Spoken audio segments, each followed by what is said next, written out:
I'm Keano Smith, and this is Clutch Sports. Week 6 of college football was filled with backyard beatdowns or Montgomery brawls, if you catch my drift. With certain teams winning and others losing, there is so much to unpack. First, our very own Clemson Tigers finished 17-12 against the Demon Deacons. Offensively, Clemson struggled tremendously against Wake Forest, from early fumbles to missed opportunities. The Tigers barely scratched away with a win. Cade Klubnik finished the game 19 of 28 for 131 passing yards and 1 rushing touchdown. With a non-existent air attack, Garrett Riley resorted to the run game. Will Shipley was shaken and baking with 19 carries for a total of 97 yards and 1 touchdown. Phil Maffa had a light day with 9 carries for 63 yards.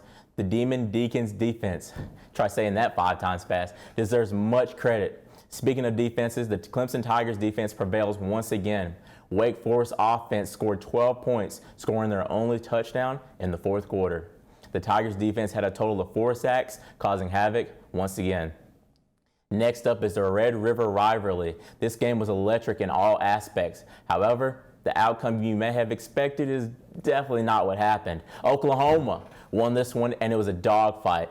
Both teams put up impressive numbers to try and win this game. Dylan Gabriel finished the game 23 of 38 for 285 yards, with his only passing touchdown coming in the final seconds of the fourth quarter. Quinn Ewers was just as ridiculous, throwing 31 of 37 for 346 yards, 1 touchdown and 2 interceptions. We talked about the air, but now let's get back to the ground.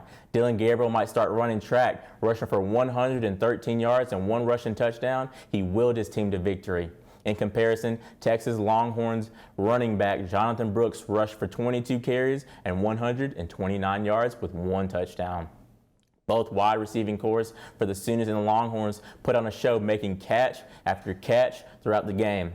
Each defense had trouble stopping the offenses as they marched up and down the field, giving up almost 500 yards for both offenses. Moving on to the Fighting Irish. My bad, I mean the main side dish. Lost to Louisville. Louisville absolutely obliterated Notre Dame, with Sam Hartman throwing his very first interception of the year. He led the Fighting Irish with 22 of 38 for 254 yards, 2 touchdowns, and 3 interceptions. Jack the Plumber threw 17 of 24 with 145 yards passing and 1 touchdown. The stars of the show for the Cardinals was Jawar Jordan, rushing for 21 carries and 143 yards with 1 touchdown.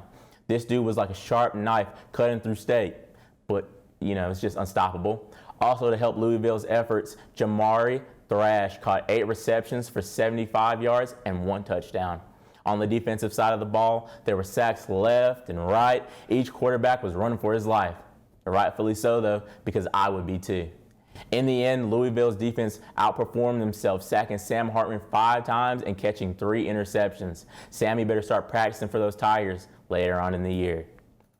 But last but not least, the University of Southern California barely got away from Arizona, winning 43-41 in double overtime. With Arizona creating problems for Caleb Williams, they almost got away with an upset. Keyword. Almost. In the end, Caleb Williams did his thing, throwing 14 of 25 for 219 yards and 1 touchdown. Caleb Williams also took care of business on the ground, rushing for 41 yards and 3 touchdowns. With consistent numbers from the rest of the USC squad, this was a must-win to keep their playoff hopes alive. Let's not forget the Arizona team, though.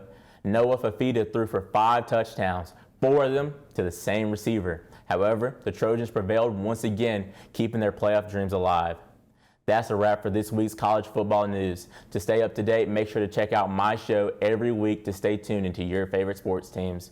I'm Keano Smith, and this is Clutch Sports.